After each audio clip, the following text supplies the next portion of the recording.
오늘 첫 번째 순서로 얼굴에서 머릿속까지 심각한 지루성 피부염이란 주제로 함께하고 있습니다. 박사님, 이 지루성 피부염이 얼굴에서 머릿속까지 번진 그런 네. 사례가 있을까요? 네. 40대 중반의 여성입니다. 이 지루성 피부염이 심해서 굉장히 심각한 표정을 지으면서 내원을 했습니다. 사실 여성이 40대면 한참 이쁘고 이렇게 꾸미고 다니고 싶은 그런 나이인데 이때 지루성 피부염이 심각하니까 얼마나 심각하겠습니까? 얼굴이 가렵고 비듬이 생기다가 딱지가 지고 해서 이런저런 치료를 받았는데 그때뿐이고 머릿속까지 점점 심해지는 이런 현상이 나타났던 것입니다. 그런데 이 현상을 풍열이라는 차원에서 보고 소풍산이라는 한약을 투여했는데 매우 좋은 효과가 있은 경우가 있어서 오늘 소개를 하는 것입니다. 네, 이 소풍산이라는 한약을 투여 후에 좋아졌다고요? 네. 이 소풍산이라는 것은 풍을 제거해 주는 한약입니다. 그런데 이 한약을 쓰고 상당히 좋은 효과가 있었습니다. 이 여성은 175cm니까 상당히 큰 키죠. 키가 크다는 것은 풍한서습조화에 손상되기 쉽다. 즉 바람이라든지 추위라든지 더위라든지 이런 거에 노출되기 쉽고 또 그거에 손상되기 쉬운 그런 체질입니다. 키가 큰 나무는 바람 이런 거에 약하지 않습니까? 마찬가지예요. 그래서 물어봤죠. 혹시 얼굴에서 점을 제거한 적이 있느냐 그랬더니 점을 제거한 적이 여러 번 있었답니다. 그만큼 얼굴에 점이나 잡티가 많았었는데 지금은 그것을 다 제거해서 많이 깨끗해졌는데 이런 지루성 피부염이 생겨서 고민이라고 하였습니다. 얼굴에 점이 많이 생긴다는 것은 풍에 손상돼서 나타나는 현상입니다.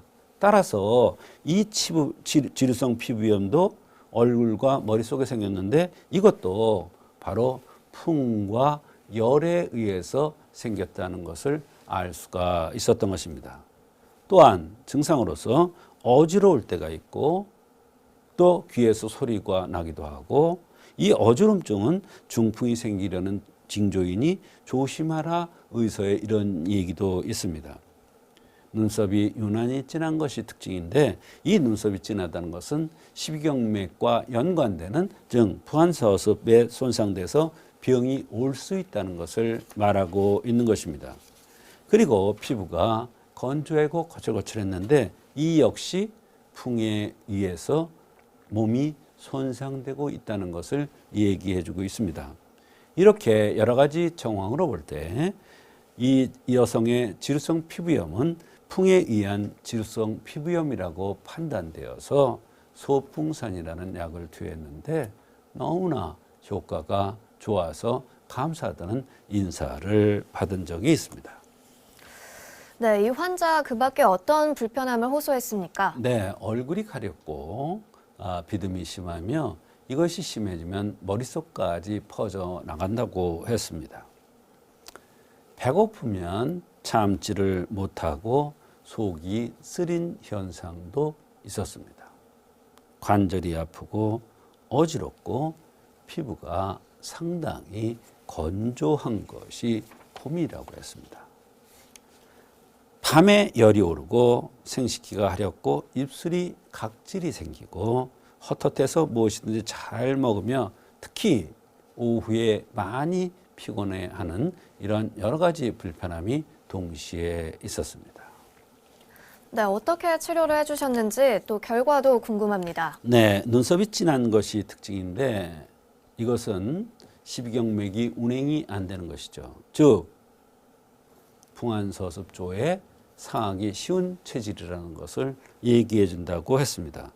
그래서 키가 크고 천수상이고 점이 많았던 것은 다 풍에 의한 것으로 판단되어서 그래서 풍에 의해서 지루성 피부염이 얼굴과 머릿속에 났던 것으로 판단해서 소풍산을 투여한 것입니다. 이 약을 한제 복용할 때마다 효과가 나기 시작해서 한제를 복용하니까 전체 처음에 왔을 때 10이라 그러면 3까지 줄어드는 놀라운 효과가 있었습니다. 관절의 증상이 여기저기 아팠었는데 이런 증상도 좋아졌고 체력도 좋아졌으며 피부가 상당히 부드러워졌다고 하였습니다. 2제를 복용하자 더 피부가 많이 좋아졌고 관절은 더욱 좋아졌으며 피부도 더욱 양호해졌다고 했습니다. 이와 같이 한제 두면서 총 5제를 복용하고 나서 치료를 마쳤는데 그 이후에는 얼굴의 피부라든지 관절의 통증이라든지 또 피부 건조함 같은 이런 모든 현상이 좋아져서 감사드는 인사를 받은 적이 있습니다.